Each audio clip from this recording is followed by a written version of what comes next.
Владата во наредниот период ќе ги крои мерките со кои ќе се субвенционира вработувањето во приватните компании по етнички клуч, тврди првиот вице-премиер Артан Груби. Според него, ова е дел од владината програма со цел да се повикаат и охрабрат бизнис секторот, домашните странски компании, да ги поддржат добрите меѓуетнички односи. Висината на субвенциите дополнително ќе се утврдува.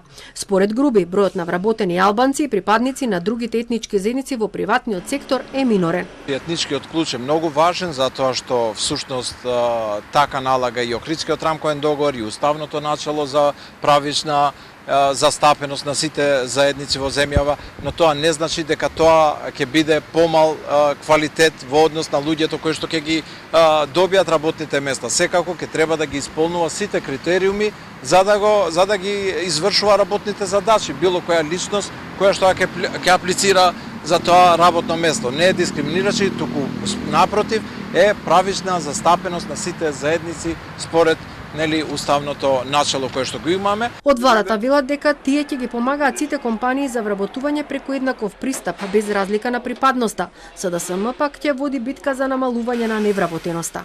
Владата помага и ќе ги помага сите граѓани подеднакво за да се искористи целокупниот човечки потенцијал со кој располага нашата земја.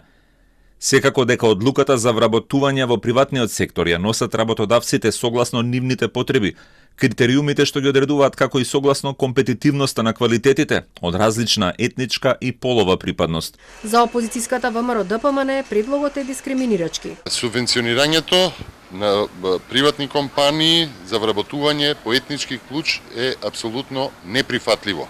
Компаниите не треба да се делат по тоа кого го вработуваат. И тука би порачал наместо политика на апартхейт, нека почне да водат европски политики. Нека ги тргнат главите од онаму каде што се тендерите и парите и нека гледаат да сработат барем нешто добро за граѓаните на Македонија. Стопанската комора на Македонија смета дека одлуката е позитивна и е во насока на поттикнување на нови вработувања, креирање на можности за обезбедување кадар за стопанството согласно потребите на деловните субјекти. Во таа насока, во услови на пазарно стопанство и креирање конкурентно производство како за домашниот пазар, така и за извоз, од клучно значење е да се има стручен, квалификуван и соодветен кадар кој ќе одговори на потребите на компаниите, велат од комората.